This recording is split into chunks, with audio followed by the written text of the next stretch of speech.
Welcome, everyone. We're just going to give people a couple minutes to join the call.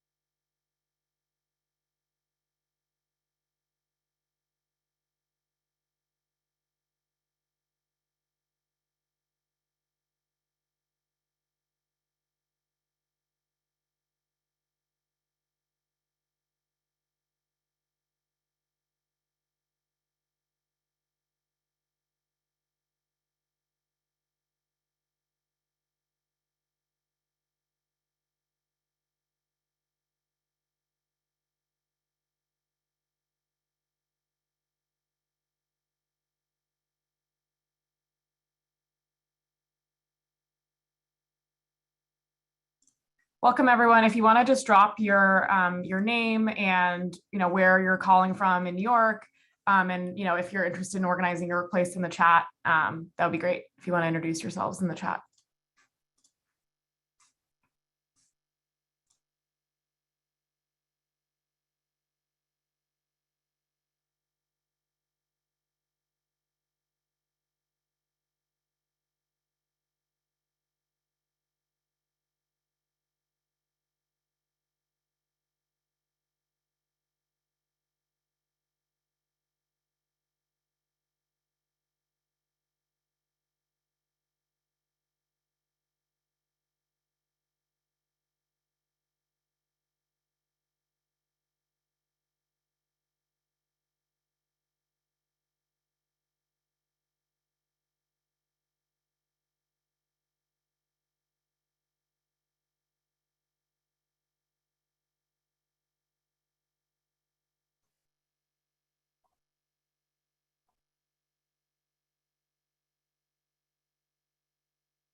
It's very exciting to see people from all over the country, in addition to all over New York City. This is super cool. We'll get started in just a minute.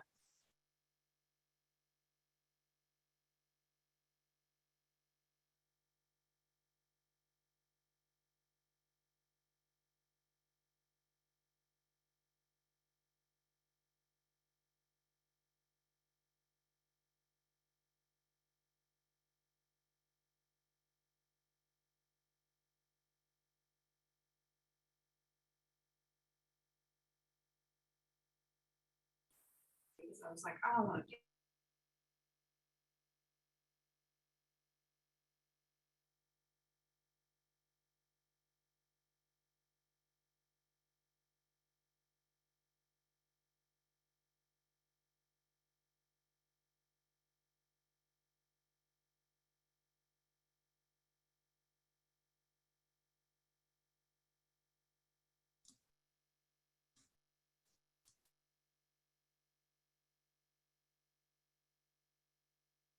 Hi, welcome to everyone who's joining us now. I just wanted to kind of kick off this event. Thank you so much for getting on this call. We're super excited for everyone here to share all of their own experiences of organizing their own workplaces. And, hopefully we can take some lessons from all the folks here and talk about, how socialists are organizing their workplace more broadly. If you want to introduce yourself in the chat with your name, and if you're in DSA, what branch you're in, or where you're based.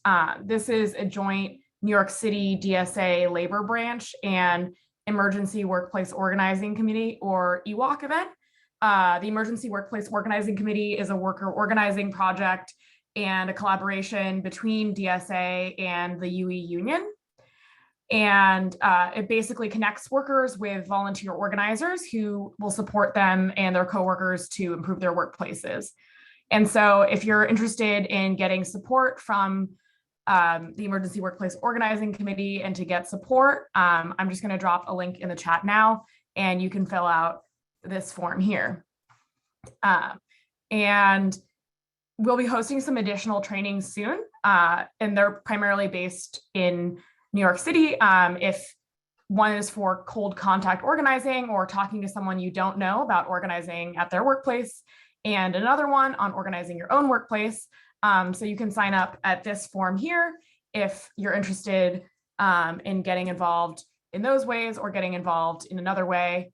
My name is Emily. I use she, her, and I'm an EWOC volunteer and a member of New York City Democratic Socialists of America's Central Brooklyn branch, and super excited to welcome everyone to this call. Yeah, I'm gonna hand it over to Justin, who's gonna moderate our call tonight. Thanks, Emily. Hi, everybody. Good evening. Welcome. My name is Justin Charles, ATM pronouns. I'm a member of New York City DSA, specifically the North Brooklyn branch. I'm also a member of DSA's National Political Committee. And I live in Bed-Stuy, Brooklyn. I'm going to give all of our other panelists a chance just to briefly introduce themselves, as I just did, starting with Jasmine. Good evening, everyone. My name is Jasmine Rendon. I'm located in Brooklyn, New York. I am an early childhood educator, working in a privatized preschool in Brooklyn.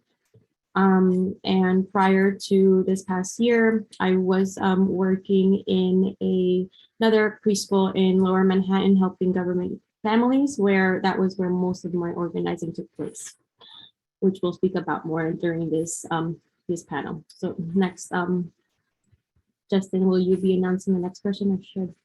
Okay. Yeah, I got it. Thank you, Jasmine. I'm gonna hand it to Maya next.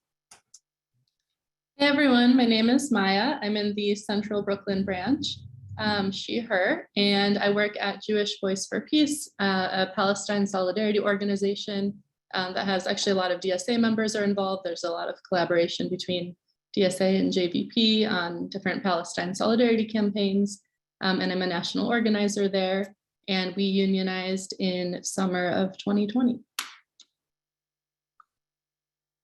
Thanks, Maya. Next, I'll go to Rivka.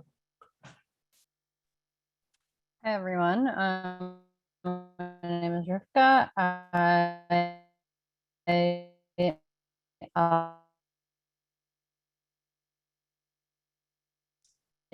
was a long...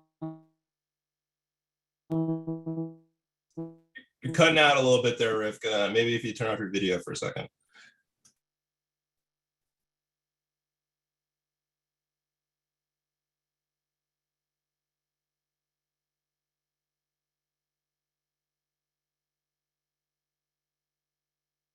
Term and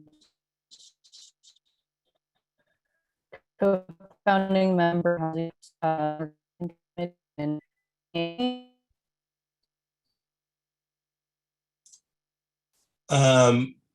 we couldn't hear you, Rivka. I'm gonna go to Robert, and then we'll come back to you.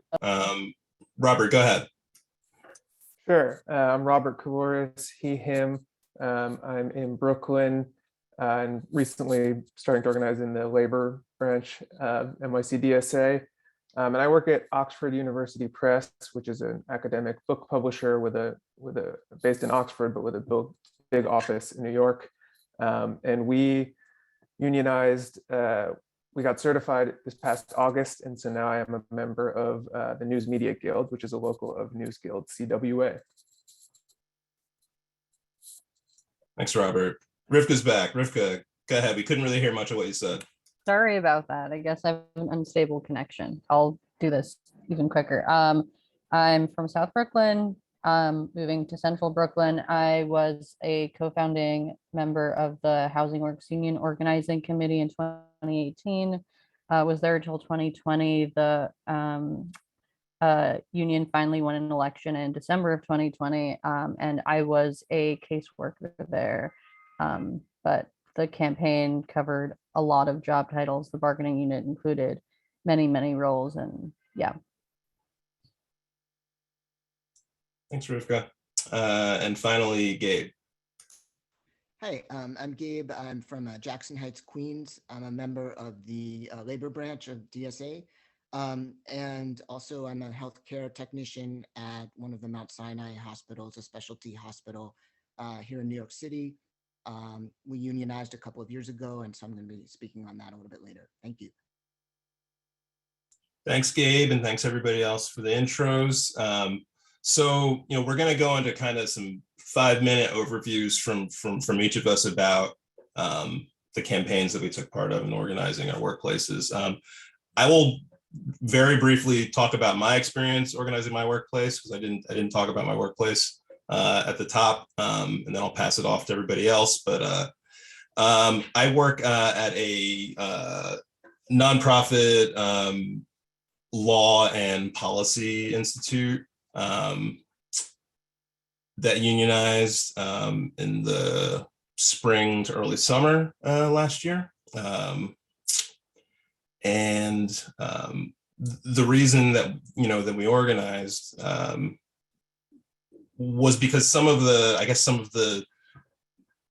junior staff in the program teams, like the teams that actually work on specific issue areas, like democracy or criminal justice reform or national security, what have you. I guess they have like probably the hardest jobs at the workplace, and they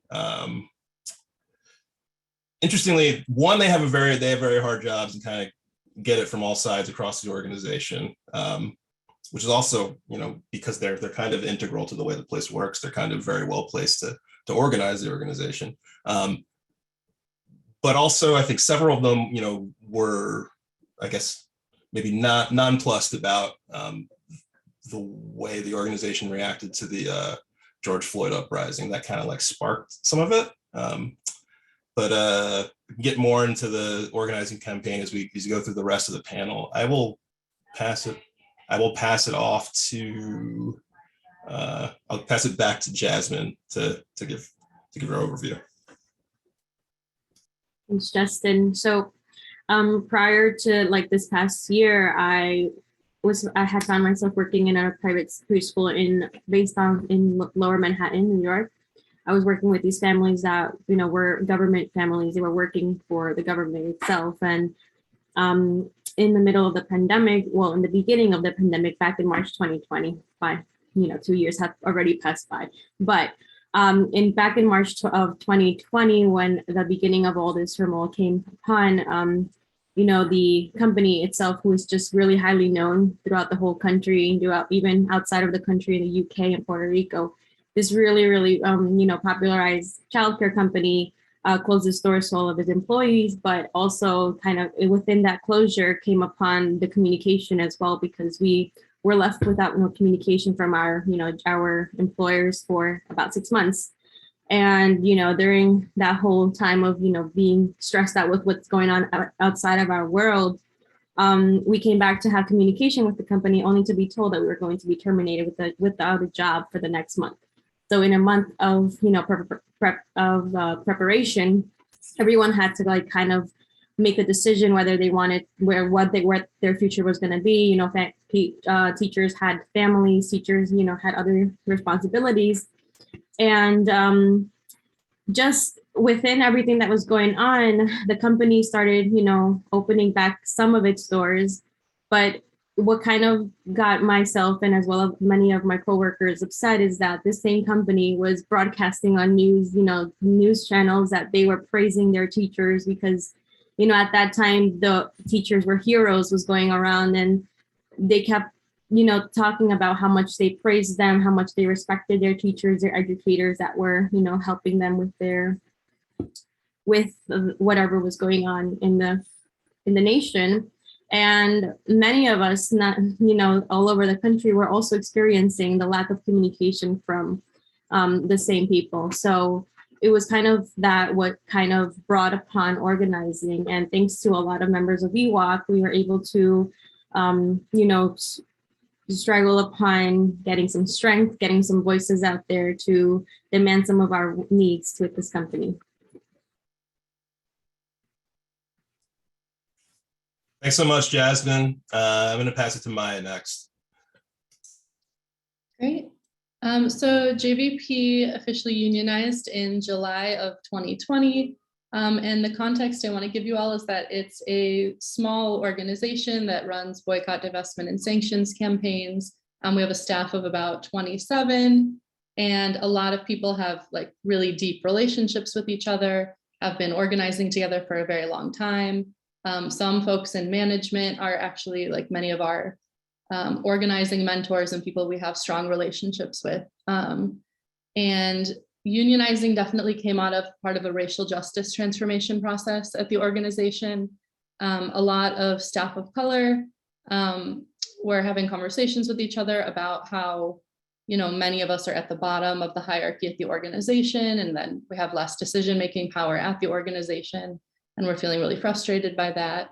And also a group of us were on a week-long trip to Iowa during the Iowa caucus, chasing around presidential candidates and doing actions at each of their caucus events with a group of 20 of our college students, which was an amazing experience. And also we were working like 17, 18-hour days, waking up at 6 a.m. to get the bus ready and, debriefing until 11 p.m. And having conversations with each other like, yeah, we're down to do this because we're passionate and we care about the work. But at some point, we need to remember we're also workers, and that passion and care for what we do can't be exploited. And that we want to do this work for the long haul, and it's going to be much more sustainable with a union and with boundaries and with a lot more decision-making power at the organization. Thanks, Maya. I'm gonna hand it to Rivka next.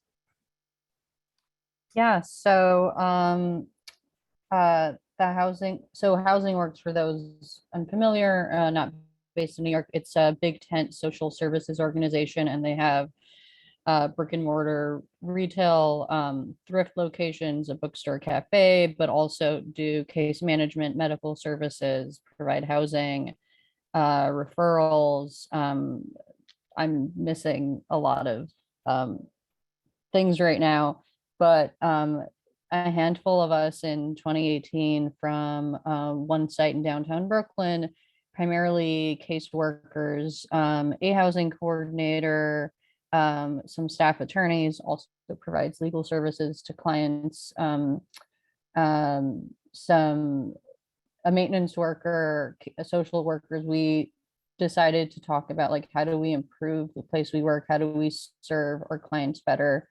And, the U word came up, unionizing. And that was a process that over the course of like the better part of 2 years, and being very active on the organizing committee, planning actions, trying to get management to cooperate, which I'm sure, as many people know, doesn't always go our way. But yeah, it was a process of talking about how do we, like, for instance, for caseworkers, we need clinical oversight. We need to serve our clients better, especially people in most vulnerable positions, like in these populations that we serve. And likewise, at the same time, like not earning a living wage, and also not being able to afford healthcare despite our work provided insurance and getting the help that we need. Huge turnover, which also doesn't serve our clients. So all of these things all together, we found a commonality among our different job titles, and wanted to join one union altogether. And in December 2020, it did finally happen, with an election. Yeah. Thanks, Rivka. Robert, how about you? Yeah, so the organizing at my workplace, I've been working there for a little over 2 years now, but it actually started even before that. And so when I started, it had already been going on, but it had been through a few different kind of iterations, and it had, in a pattern that was repeated in the time I have been there, it had gained momentum and lost momentum a couple of times. But the basic issues, I think, were pretty clear throughout. And that was, one, low wages. And I think publishing is a relatively low wage industry, especially for entry-level employees.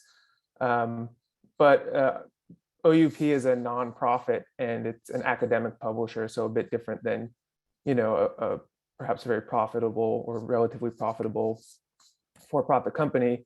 And on this basis, there was always the expectation that people would accept lower wages from management. And, you know, a couple of years ago, also a spreadsheet circulated throughout the whole industry, basically that where everyone anonymously, but with certain markers about, you know, where they worked and how long they had been there and some other things, put what their wages were. So this circulated very widely. And although I think a lot of people knew that we were underpaid relative to other places we might work, it really crystallized it. Though the campaign had already been going on, it was a persistent issue. Another major thing was job load, workload and job responsibilities. A very common experience in our workplace was your colleague would leave. Attrition was and in a lot of ways still is really high. So someone would leave and then you'd be assigned to their work supposedly temporarily, and then what was temporary would become permanent. And so you sort of had just an ever increasing workload. And yeah, this is, as I said, was and still is an issue. And it's something that I think comes up a lot and came up probably day one for me when I was talking to other people about how they liked working there or didn't like working there. A couple of other important things were a few rounds of layoffs and restructurings, whole departments let go, and also a pretty, I don't know the word, just a cold attitude from management about this, where, you know, they'd have a pedantic argument with you about whether it was really a layoff or whether it was what their term was restructuring or job action. So the layoffs were bad enough, but there was a lot of adding insult to injury, I think, after each one of those.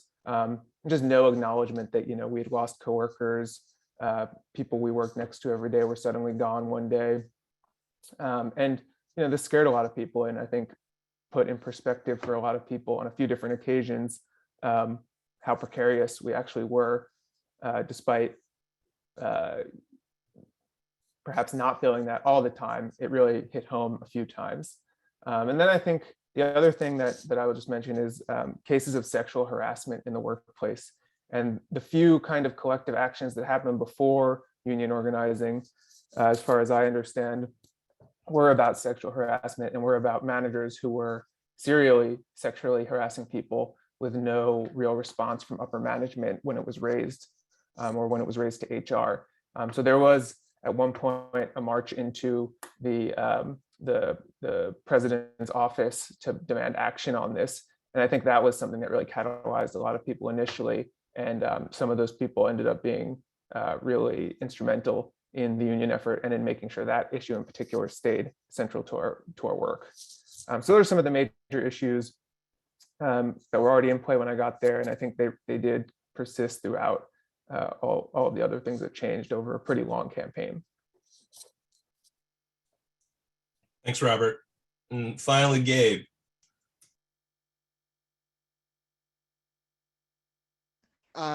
So I was working I'm in healthcare, and I was working in a hospital and was transferred to another area in 2018. And when I got there, I did some digging and realized that folks in my same title at another hospital location were actually making higher wages, getting better benefits, had a pension plan actually, you know, and I had none of those things. And I started to wonder, you know, why is everyone here just kind of putting up with this? It was one of the last non-union hospitals in New York City. And, you know, I think there was like deep in the culture there, this assumption that it was just non-union and that's the way it was always going to be. There was no other option.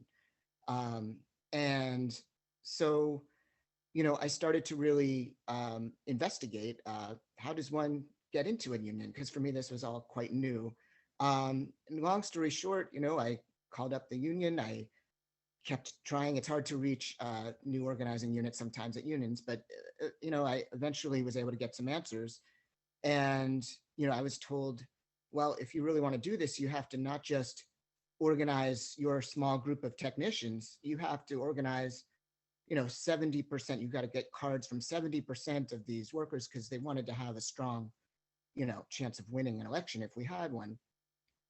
So, you know, that was kind of a daunting task. And I started to ask around because I didn't even know who these folks were that worked in the hospital, whether they wanted a union, who, what shifts they worked, how to contact them. And basically, after a long campaign, it was kind of like a spy thriller, right? You're snapping photos of directories, you're having secret calls, you're talking to people in the alleys behind the hospital during 30-minute lunch breaks.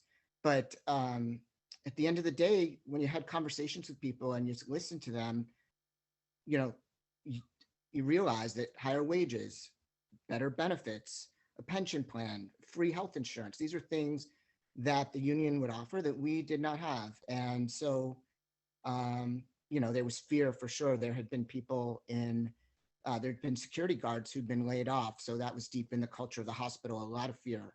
But, we just kept plugging away. And, there's this activist, Jane McAlevey, who wrote a book called No Shortcuts. And that's really what it was, right? There's no shortcuts. You can't just send out an email. You can't just use, the hospital or your employer's email. You have to find out other ways. So, we created a WhatsApp group, we spread the word, and we finally got our election. But I just encourage everybody to keep the faith and keep trying. It's not easy, but it's incredibly rewarding.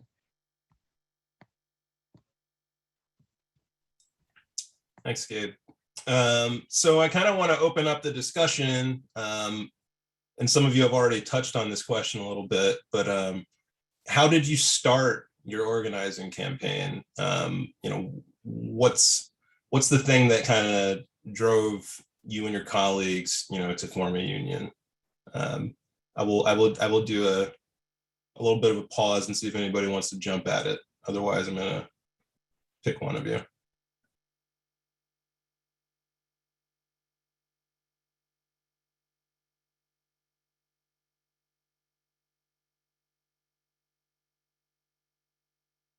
All right. Maya, what about you? Yeah, there have been several iterations of people talking about unionizing, but I think the kind of main catalysts were that we, staff of color, were coming together more to talk about race and racism, and the different ways it plays out in movement spaces we're in and in the organization, and also looking at the nonprofit hierarchy, and that all of us are sort of at the bottom of this hierarchy as field organizers, and what that means in terms of power at the organization and the intersections with the struggle to form a union. And then also a lot of people were feeling frustrated. Some of our roles kind of switched a little bit without our control, and people were also kind of having a lot of questions about how many hours they were working and pay and what other organizations are paying. We had all of these kind of questions. And at the same time, there was also a fear of asking these questions because we care about the work we're doing and have strong relationships with people across the organization. So those conversations were existing together, which was part of the challenge.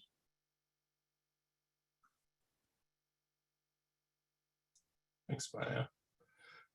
I'll share a little bit of our story at my organization about this. I mean, some of it happened as the result of, or kind of was spurred by the George Floyd uprisings, 2020, and people in the organization, particularly some of the kind of junior program staff, who often the youngest people at the organization, the people with like the, I guess the least bit of power, I guess, in the hierarchy, kind of feeling like the response was somewhat inadequate. I think there had been, and this was not like a new thing. I think like this was kind of like an instance of that kind of thing cropping up again with the organization. And particularly, similar to what you were saying, Maya, about, people of color, perhaps feeling a little bit like they wanted a little bit more of a say about how things were working. And from there, I mean, I think part of it too, it also kind of, part of it was the pandemic too. The pandemic people were thinking about, what's it going to look like when we have to go back to the office, and how can we ensure that when we do go back, that we do so in a way that that's agreeable, that's fair for everybody involved, that's safe for everybody involved. Robert, what about you?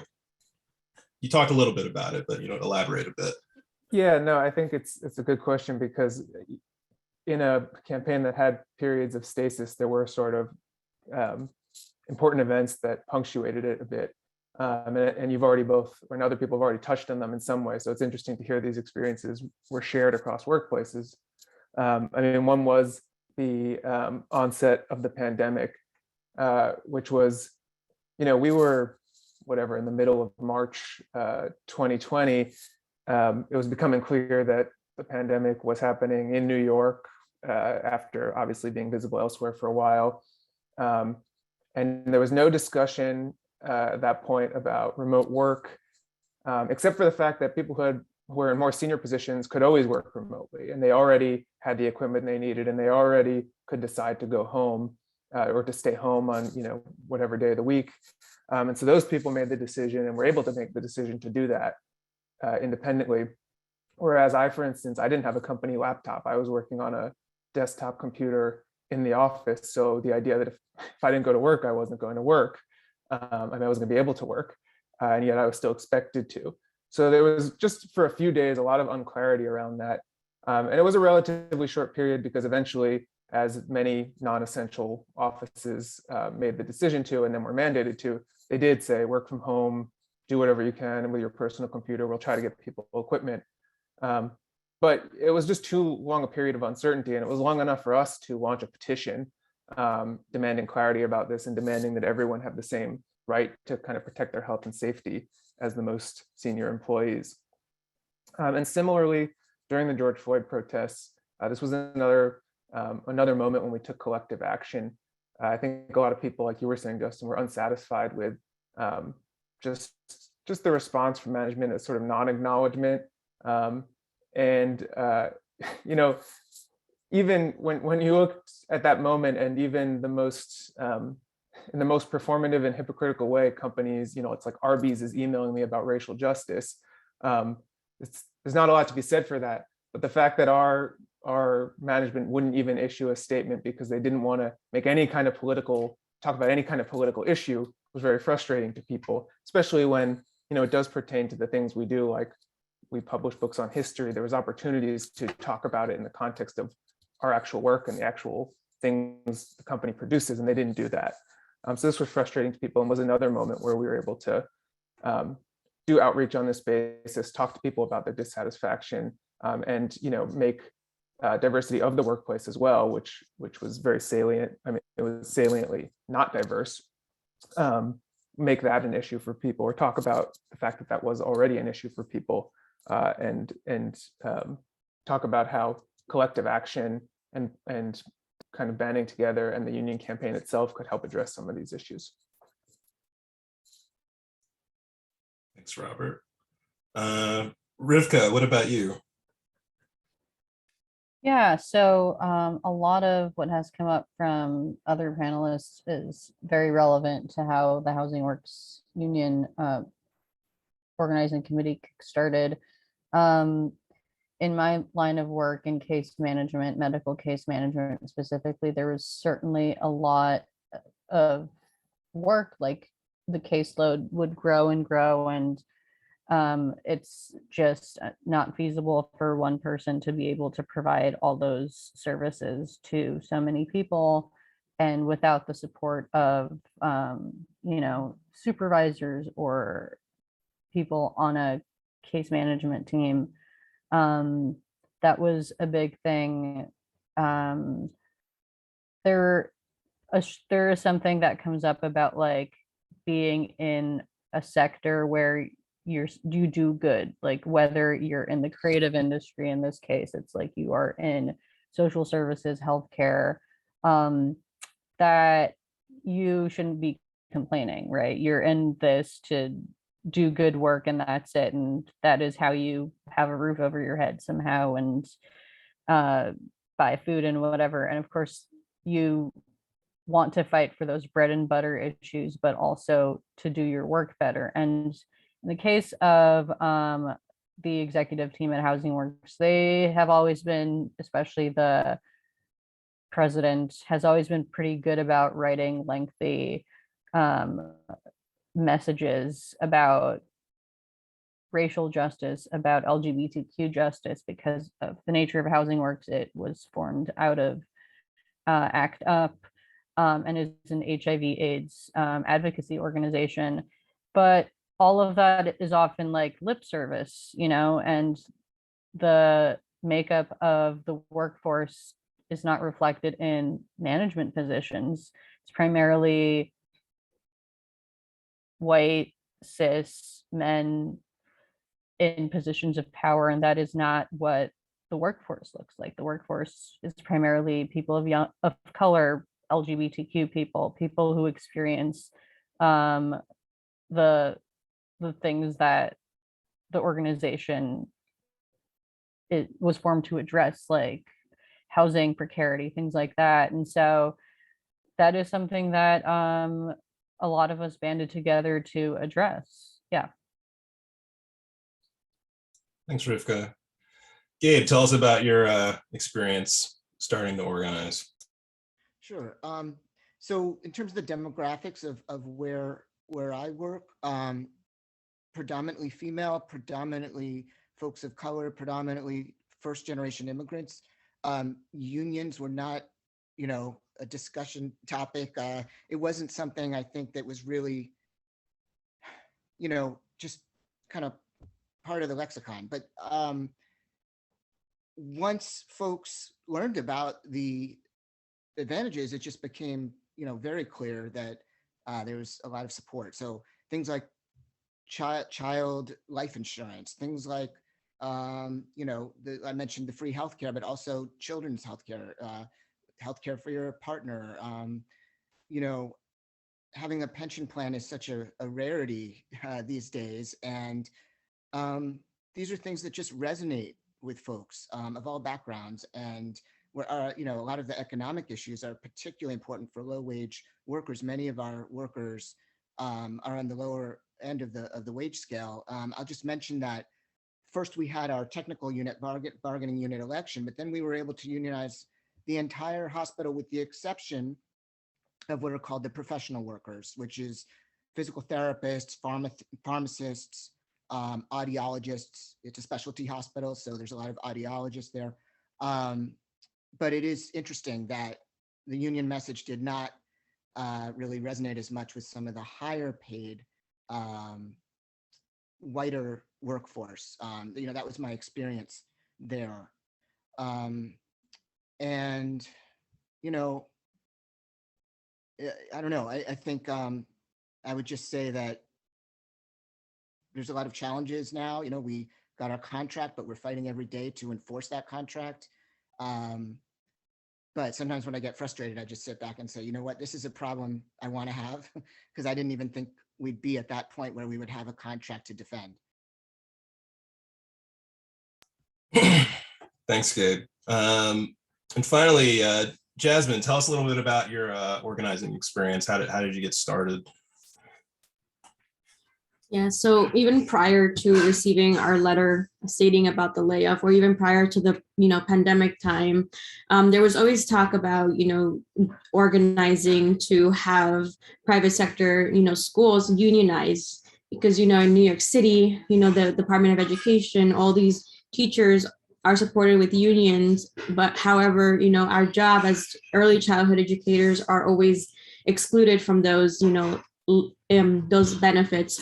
So, our company, they have so many locations near us, and we had heard talk about a location not even too far away from us, literally like a borough away, that was starting to organize, starting to get unionized. They were even being represented by the New York City Department of Education UFT member. So, we were looking that, other locations within the same company were starting the process. So, teachers were, talking about it during lunch breaks about how we should do it too. Let's do it together. But like, that's like many, talked about, there always comes, difficulties with organizing, because a lot of them are, they have families, they have responsibilities, which, many workers are just scared of retaliation, scared of the companies, taking their jobs away from them. And it's understandable, right now we all work, to make ends meet, to make a living. And that's probably one of the biggest obstacles that as an organizer will face throughout a campaign. But the motive to just keep going and just keep talking. You have so many programs like EWOC that they can help you organize. They, in my case, I didn't know anything about organizing in my workplace prior to having a parent of my my classroom, who she became a member of EWOC, and she was talking to me about how the teachers just deserve a lot more than what we're being credited for in this time. And if it wasn't honestly because I had one of my students' parents pressure me into doing this, I honestly probably wouldn't have taken the step, because I'm more of like a quiet person. Now, talking more in like a personal level, I never shared anything at my job. I was always go to work, go back to school. I had so many things on my plate already, but just knowing that there are so many people that will help you, that will guide you and give you strategies on how to do it, is what just motivated me to just, be on the front line of this campaign. And, we even, before, during the pandemic is what kind of opened my eyes to saying, to like just being, there is ways to get your message across to the people that, talk so highly about what they claim to be doing, and they're actually really not. And during a pandemic where everyone needed the help, everyone deserves to be safe in their workplace. Even before COVID, our working conditions at our job weren't that great either. We had long shifts. We worked almost 365 days out of the year, which at a DOE, Department of Education school is not, realistic. But we were forced to do that because one, that was our job, that was our career choice. And we have passion, we had passion for children. We have the passion. We do it because we love what we do. So, we strive to work towards getting over those fears, those obstacles. And at the end of the day, during my campaign, we were able to gather up some of my almost, I want to say 3/4 of our workplace that went face to face to one of the CEOs of the company and demanded our rights. And we were able to maintain some of those goals. Thanks, Jasmine. Next thing I want to kind of talk about with the group, and some of you have raised some of the stuff, is just some of the challenges and obstacles that you encountered in your campaigns. I mean, I can share for me personally. I think one thing that the organizing committee that I was on had some trouble with was kind of like fear of, well, what's management going to do? Fear about retaliation, whatever kind of reaction management might have. And I think the thing that we tried to get across, and I think we did so successfully. We had I think almost 90% of the unit was like, yeah, let's do this. Which was like, we have to be all in on this. We have to demonstrate solidarity. That the more of us are willing to kind of say, yeah, we want this union, and these are the reasons why. Particularly because at my organization, one of the big things we do is talk about democracy reform, in the government, and for that democracy, for us to be able to do that kind of work, we think it's just as important that we have democracy in our workplace. That us as workers are able to kind of have some say over how our work lives go, and to not, the only way we're going to be able to get over any kind of potential retaliation or kind of negative consequences from management is to just, demonstrate that we're all in this. And we had a lot of organizing conversations, and we had to work on people who were like very, very like skeptical and like not on board. And, if one person talks to them and they were like, nah, then it's like, well, let's find another person to talk to them, maybe the right person to talk to them. And then they come back and they're like, okay, yeah, So, it was a lot of trial and error, but I think we were able to get to a place where we were able to kind of demonstrate a pretty high level of solidarity across the organization, across departments, across, different kinds of job functions. Anybody else got any problems, challenges, obstacles they want to talk about? I have no shortage of them, unfortunately. But yeah, I mean, it's good to keep in mind just at the outset of discussing this, that indeed they can be overcome, as Gabe was saying, they're sometimes good problems to have. But yeah, I mean, just to give a sense of like the day-to-day for a really long time, from when I started until the pandemic hit, was in-person organizing, weekly organizing committee meetings. And this was all when the campaign was not public. So a lot of times in a union campaign, you're doing this with your coworkers, but you don't want management to find out before you're ready for it.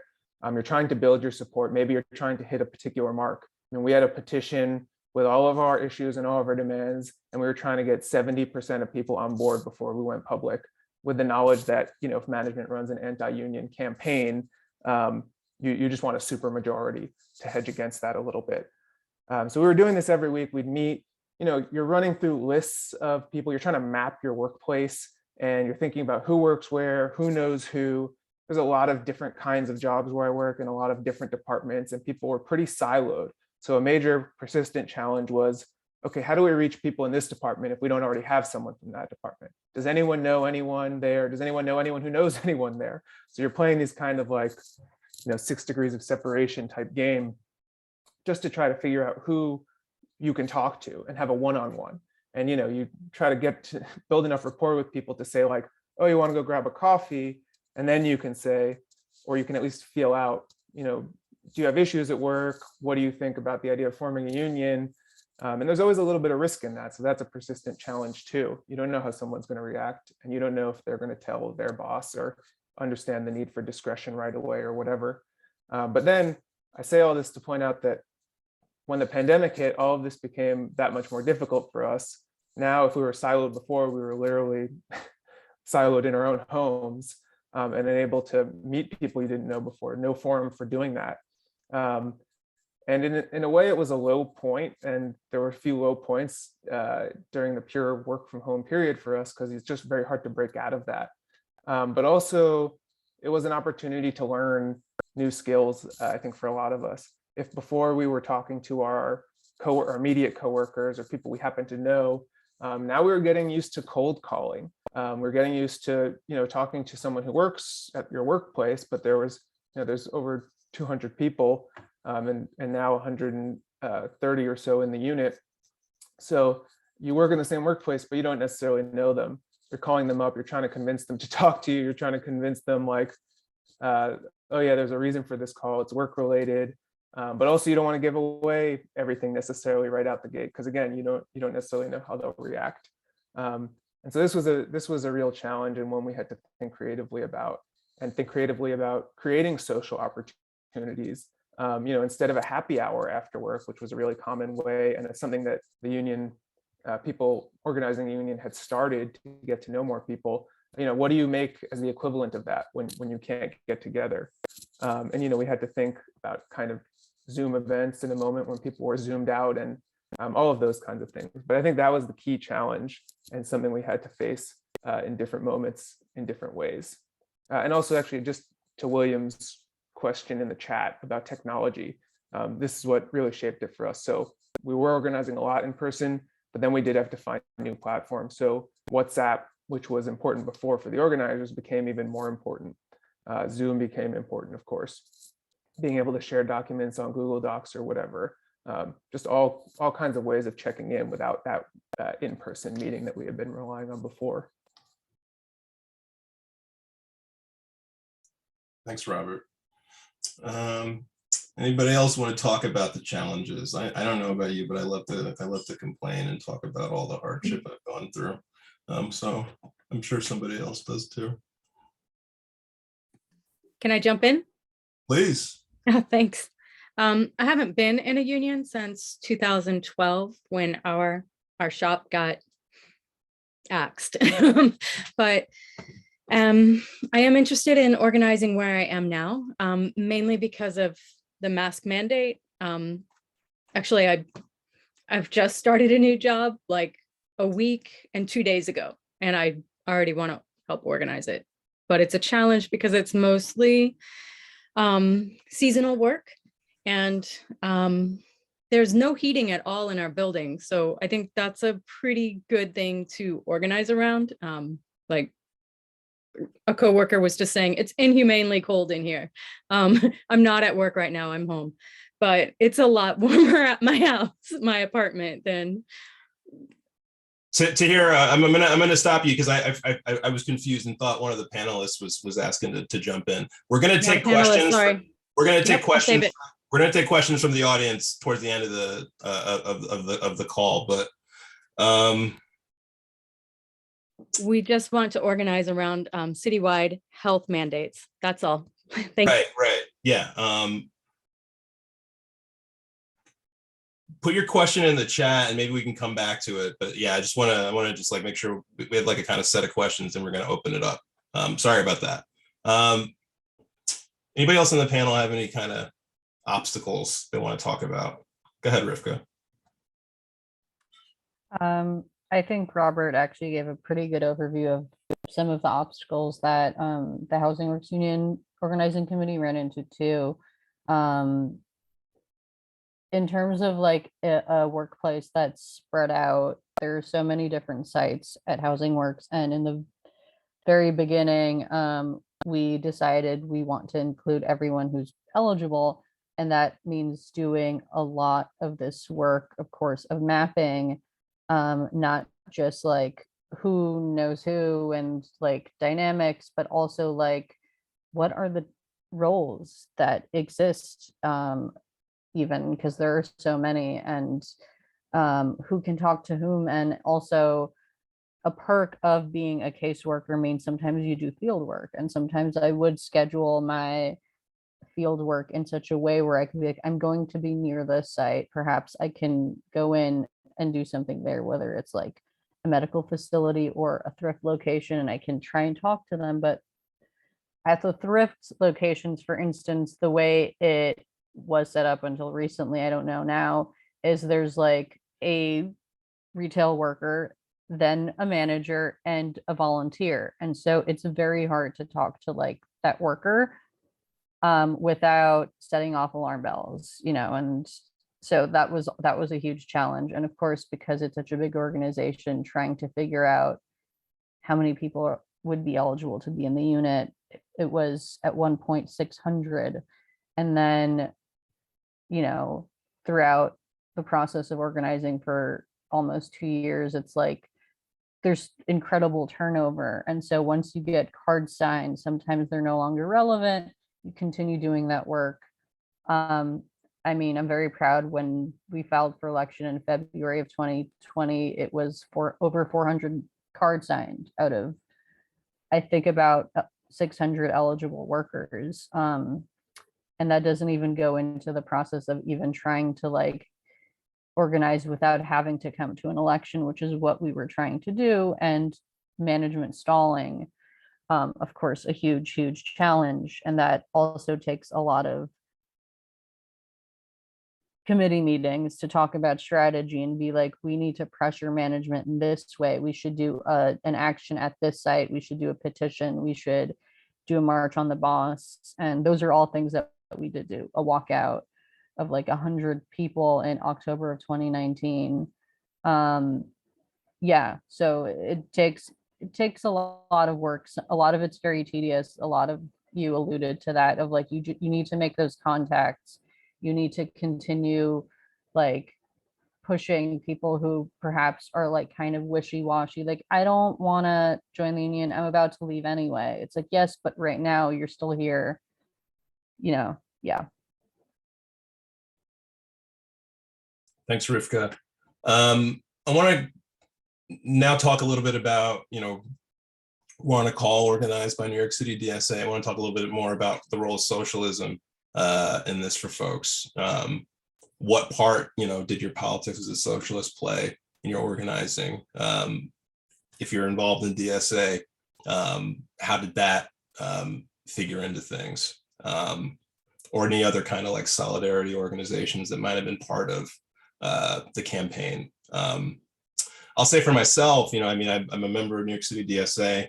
I've been involved in the labor branch before. I've had, a bunch of different kinds of labor trainings, and I've done labor notes trainings. I've done stuff like that. And we have a lot of people in the labor branch with a lot of experience who, I don't think I'd have been able to be, a useful contributor on my organizing committee without some of the lessons that I learned from folks that I just met in New York City DSA and in the labor branch particularly. But for the rest of you on the panel, how did socialism come into play? Your involvement in socialist organizations, solidarity organizations.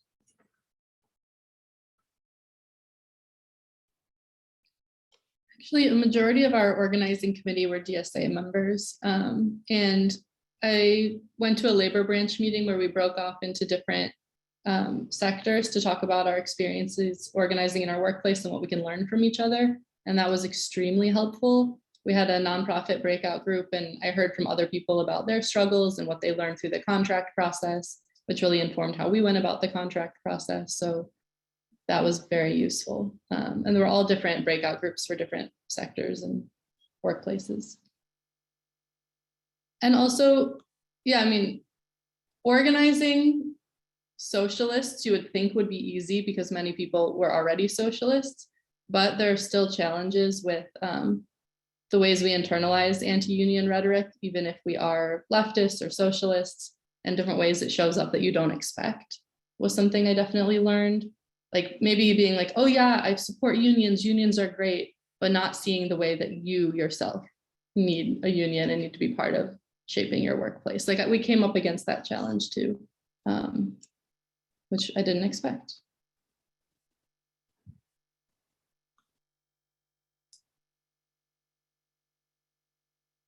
Gabe, Jasmine, what do you all think about the role of socialism here? Thanks, Justin. So as I was going to say, kind of tailgating on what Maya was saying, I was also part of that breakout session where with part of EWOCs, where you're able to kind of see what other people are going through and how what efforts they're doing in trying to fix, whatever issues they're having at their workplace. And that honestly really did help out also with learning, what do you need to do with, or what do you need to do to organize in the workplace? How to get, those numbers going, how to get people involved, how to spread your message out too. We had wonderful people from EWOC assist from with my campaign, doing calls, doing social groups, doing, spreading the word out through social media, through Facebook, through Instagram, through Twitter, all of these different, means of communication. So, all of that really did benefit in trying to get that message out there. And also having those webinars that will guide you through the campaigning, the organization process, really did play a huge part in my campaign as well. But just having, support from everyone. We had EWOC members from Chicago, from all over the country, just, asking us how it's going, what they can do to help, because they offer themselves to help out. They may not know what exactly is going on in your workplace, but they're just so familiar with organizing that they're able to help out with anything. And, at that moment, any kind of help is very necessary with trying to get your message out there. I'll just say I'm sort of an accidental socialist. I didn't even know about the DSA really at labor branch until I was seeking out concrete information about how to organize. Some of like the question that Tahira had, they don't have heat. How do they get that issue to become something that mobilizes people, right? So For me, the most valuable thing about DSA was that concrete information I was able to get. I found out about labor notes. You know, if you have an issue that's widespread and deeply felt, there you go. Work with that. And I certainly think that issue of, you know, whether it's, you know, safety during the pandemic, there's so many issues that can mobilize people right now. So let's strike while the iron's hot. Thank you. Yeah, I mean, I think in addition to the similar things that people have said, I mean, one thing that really was very useful, a key moment for me was actually having a conversation with someone who I didn't know from EWOC, who, you know, I filled out a form and they called me at a really kind of low point, like I was talking about before, where we're having weekly organizing committee meetings on Zoom. Some people have dropped off. We don't know how to break out of our silos, and we don't know how to organize in a new context. And this person gave me some useful perspective about the fact that, you know, in a moment of crisis, it's actually more acceptable than ever to do something new, in the sense that, like, you know, calling up your coworker in the first 3 weeks of the pandemic and saying, like, someone who you don't know that well, and saying, hey, how's it going? How's everything going for you at home? What is it like for you now? Is a really easy thing to do, actually, and, you know, more warranted than ever, perhaps. So that was a useful perspective to have. The other thing about being a socialist, I think that was useful for me, or maybe the thing that makes me a socialist, is, you know, seeing the process fundamentally as a process of self-organization of working people. And I think sometimes you'll encounter in the workplace, because of the way unions are institutionalized in the US, it can seem really daunting from a sort of, like, in an almost legalistic way, like, oh, is forming a union is this legalistic process where we're going to fill, you know, we're going to have a vote, we're going to fill out the forms, everyone has to go to these special meetings with the National Labor Relations Board.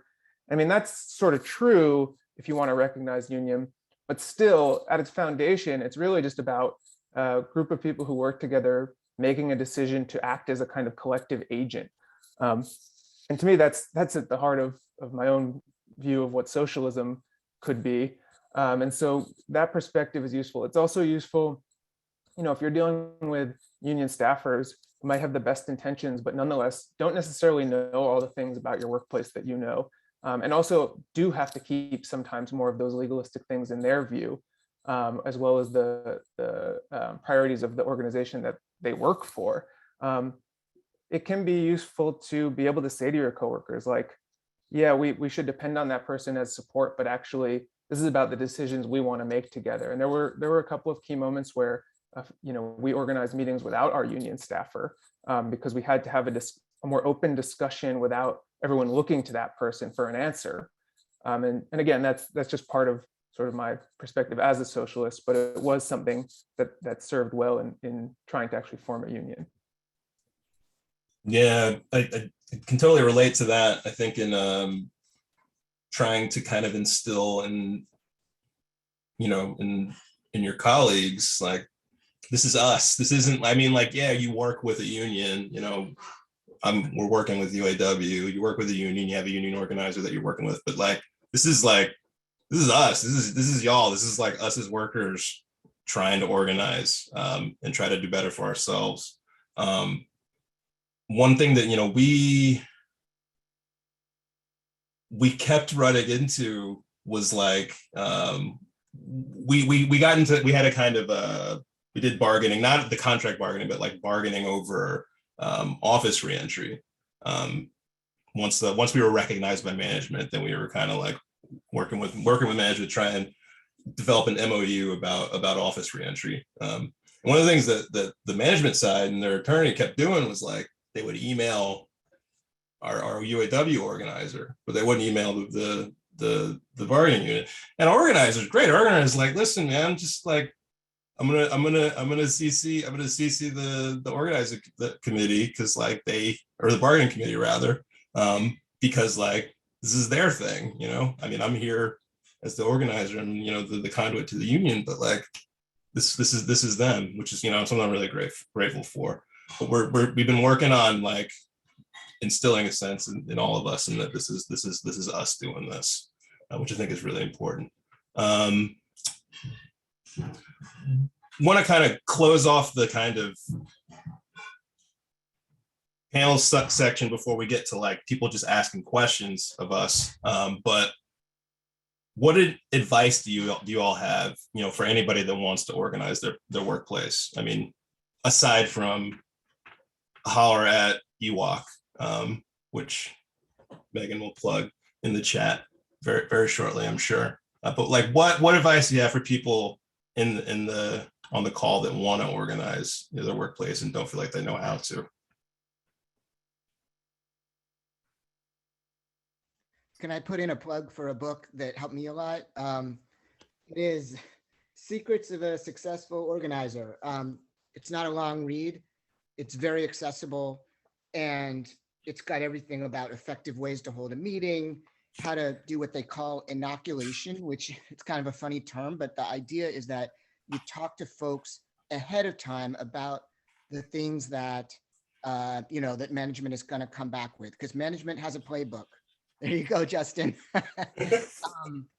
Management has a playbook, right? So we need ours. And, we've got to be prepared. They have all kinds of absurd, falsehoods and misinformation and fears that they're going to instill in the workers. But because we know that already, we can just prepare folks for that. And I think that's critical. So anyway, I've said my piece, but thank you. Big shout out to Secrets of a Successful Organizer. It's been extremely helpful. Anybody else? Yeah, I was just gonna say the emphasis on building relationships. I know it sounds like foundational, but or like, we already know that, but just even when we felt like lost or like we don't know the next step or like we haven't been to the proper training, what do we do? We slowed down and said, okay, what we're really doing is building with each other and building trust for like when we have to take risk together. And so that's always an excellent place to start, is just building relationships, reaching out to people, checking in, and also to set the culture of what you want to build ahead of time. And really be having conversations about like, what do we do when there's internal conflict? How are we going to manage that? How are we going to distribute the workload? Everyone's really at capacity. And so, how are we really going to make the union meeting a priority? Like having those conversations early on really helped, because conflict does inevitably come up. So that is very helpful upfront.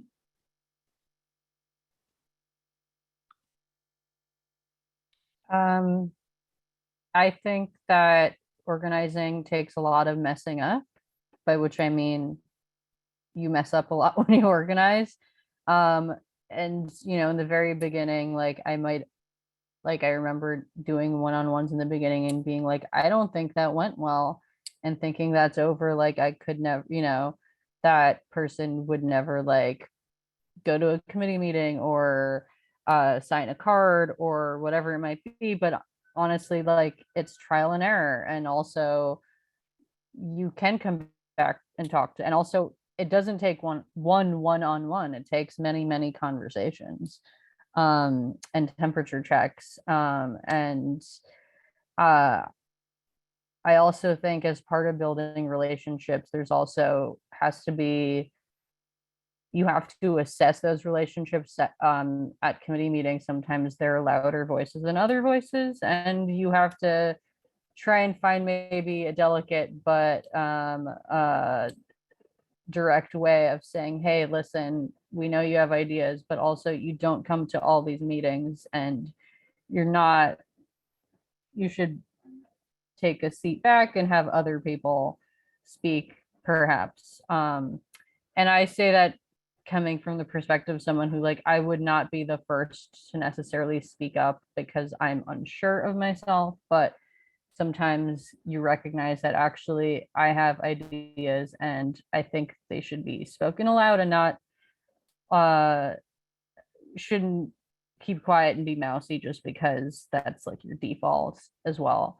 And yeah, definitely a big plug for like building those relationships and going, like, it takes a lot of work, and also relying on whether paid staff organizers as mentors or outside sources is a great idea, I think. But again, it's true, you really do have to do all that work. You can't divvy up tasks by going, hey, staff organizer, you do this. They're there to give you resources, not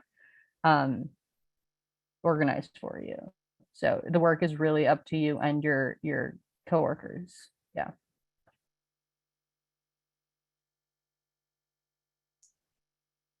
All right, I'm gonna move to some questions from the audience.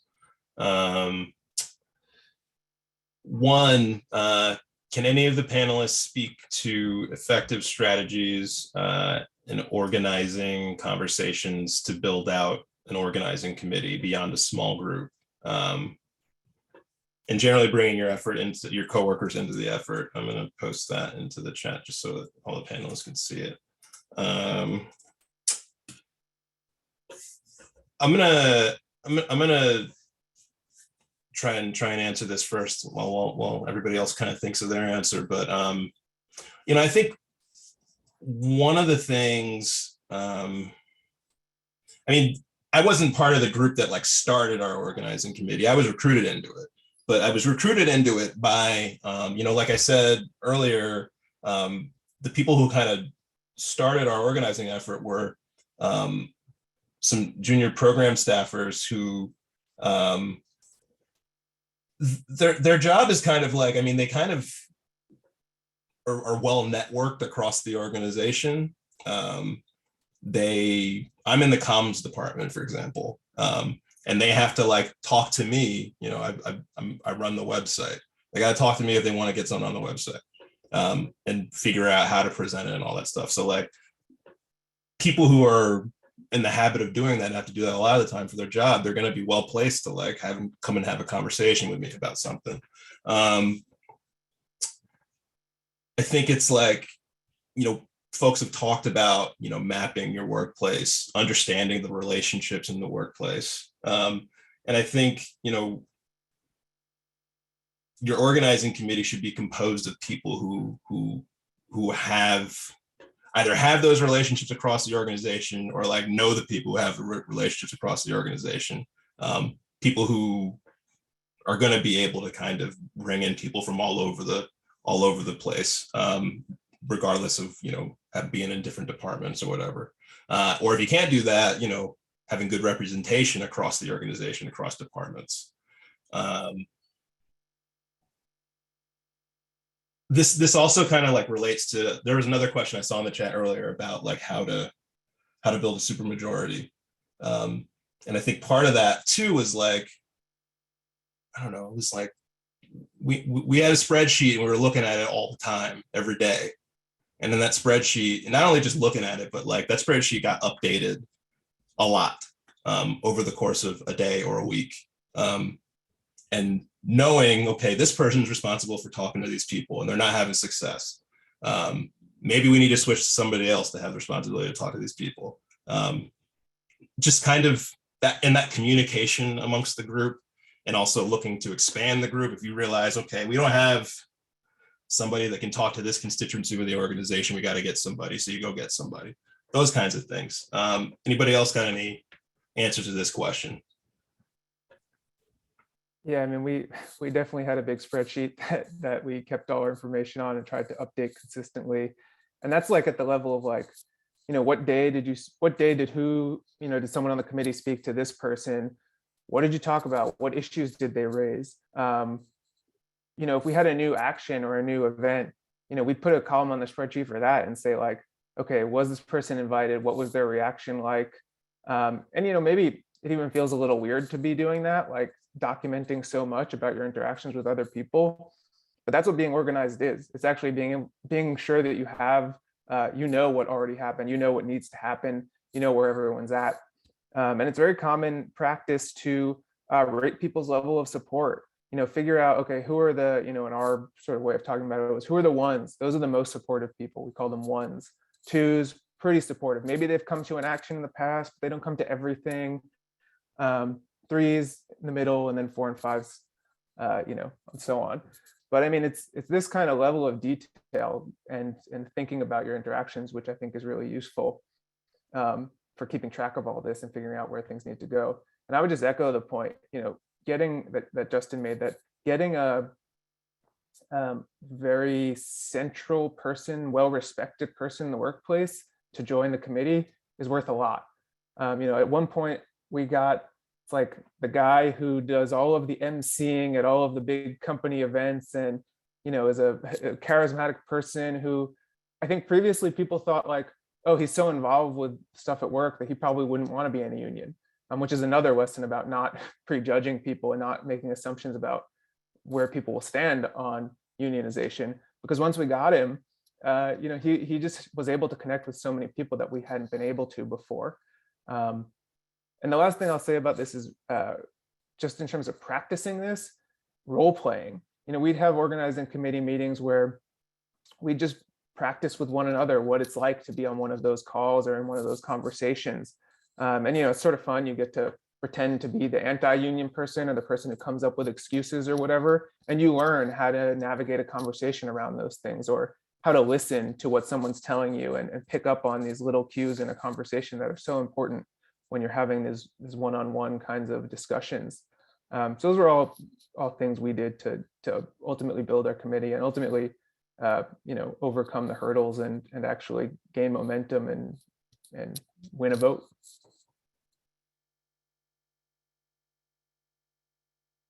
All right.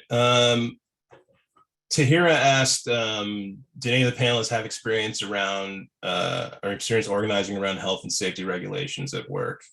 For example, citywide health and mask mandates or air quality and appropriate heating in the workplace.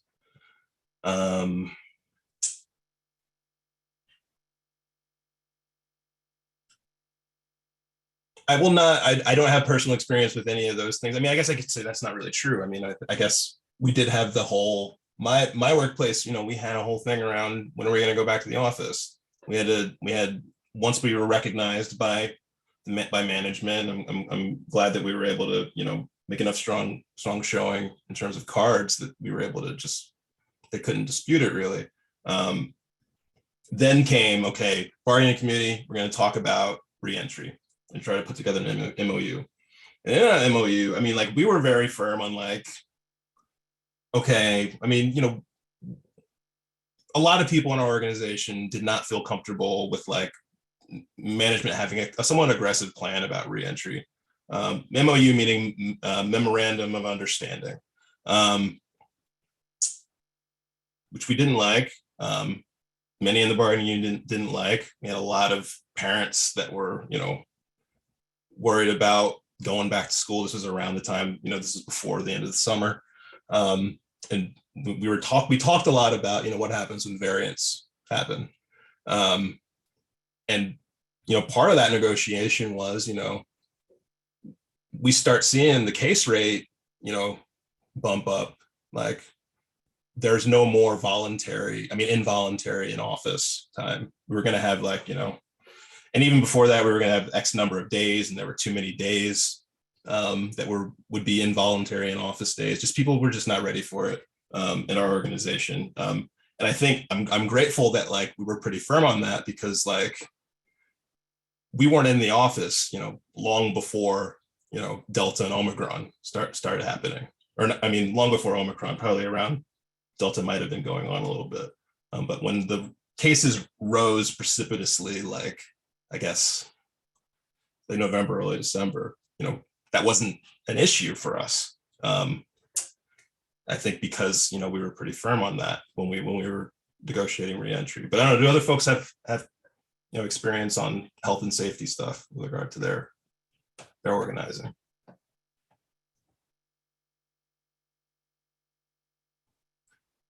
One thing I will say to here is that you find an issue that people are going to care about, and that is going to be a thing that galvanizes people, I think.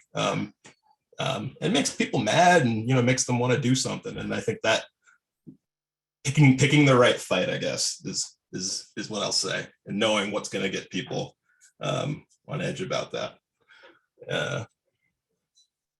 Exactly, we want to be alive. Was somebody else in the panel going to respond? I'm gonna move on to the next question because we got a bunch.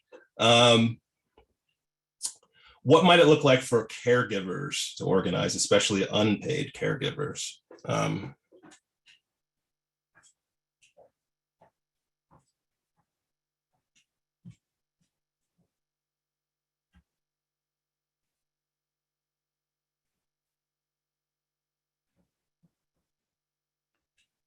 I do know that my union 1199 SEIU has a home care division. I don't know all the details, but I would suggest trying to reach out, and you can always contact me as well afterwards.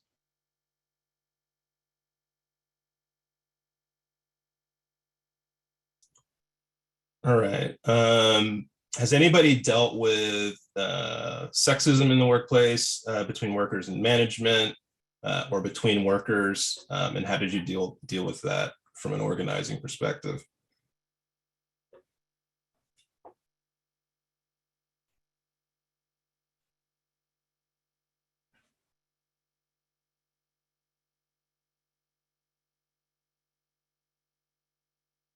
All right. If people are, I'm gonna keep it moving because we're running up to the end of this, but I'll try to get one more question before we wrap. Did anyone try to form a smaller bargaining unit, or did everyone go straight to trying for wall-to-wall organizing? How were interns and unpaid workers brought into the fold? I mean, I could say that for us, I mean, the goal was to be more or less wall to wall, I think from the beginning, but it was an interesting scenario because we're a somewhat distributed workplace, and more so after the pandemic hit. I mean, first of all, we're a New York office of a company that's based in the UK, and a lot of our direct colleagues are people in the UK, people in the same position as you might be in the UK, and they might have different benefits and different conditions of work than from you. And in fact, they do, because in fact, they were already organized, they were already unionized. So it was kind of a weird scenario that you could be in the same job as someone, not be unionized, and that management would fight you on the desire to be unionized when your coworkers already had that. Then there's also, there's other offices, smaller offices in the US. And it was a real point of non-clarity, like how big can we get this thing? Who can we fold into it? How do we make contact with people in other offices? And ultimately, we found this to in some places to be not really surmountable. And so, people just had different kinds of jobs and things at some of the other offices in the US. And so we ended up actually just basing it on the people connected to the New York office ultimately. But management also did try to then divide us further. And when it came time to have a vote, they divided us into, they wanted us to vote along the lines of professional employees and support employees. And so there were actually two ballots.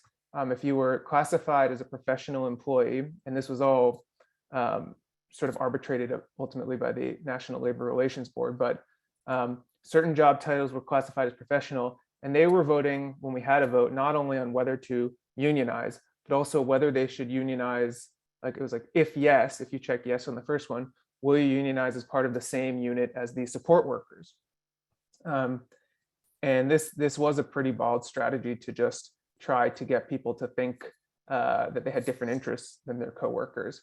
So it was when we really fought back on, and when we really, during the public campaign, really focused on, is making sure that everyone knew we were stronger together, and making sure that there was no segment that we were leaving untouched by our organizing efforts that was going to vote no on this, or was going to decide like, oh yeah, that's fine if those people want to do it, the support workers, but we don't want to do it, the professional workers, which were terms that really I don't think a lot of people recognized in the workplace as differences between them and their coworkers, but it was one management tried to create. Thanks, Robert. Unfortunately, I'm going to have to end it there with the questions. I'm really sorry if we didn't get to your question, but have no fear. There's going to be ways for you to get those questions answered. One of which is to get involved in the labor branch in New York City DSA. The other of which is EWOC. So I'm going to pass it back to EWOC folks. Emily. Hi, everyone. Thank you so much for joining today. Hoping that we can I've saved the chat so that we can kind of try to get some more of these questions answered and, share a lot of the really amazing resources that people have shared throughout this call. Thank you so much, everyone on this panel. All of your stories are so inspiring and interesting, and hopefully we can all continue to talk and work together and organize together and support each other as workers in our workplaces. I just wanted to give a quick plug. We've been dropping the links in the chat throughout the event tonight, but there's one event here that you can sign up for upcoming EWOC training. So EWOC, as I mentioned earlier, is the Emergency Workplace Organizing Committee. It's a partnership between the DSA, the Democratic Socialists of America, and the UE Union. And you can sign up to get trained to support other people organizing their workplaces and to organize your own workplace. And you can sign up at that link that's bit.ly/NYC EWOC. And you can also just sign up to stay kind of on a mailing list and get more involved with whatever local organizing that we might be doing, or supporting workers organizing in other workplaces through phone banks and things like that. Yeah, and you can also sign up to get support from an EWOC volunteer at another link that's also in the chat. And so we'll also send that out to everyone here. Thank you, everyone. Have a lovely evening. Solidarity.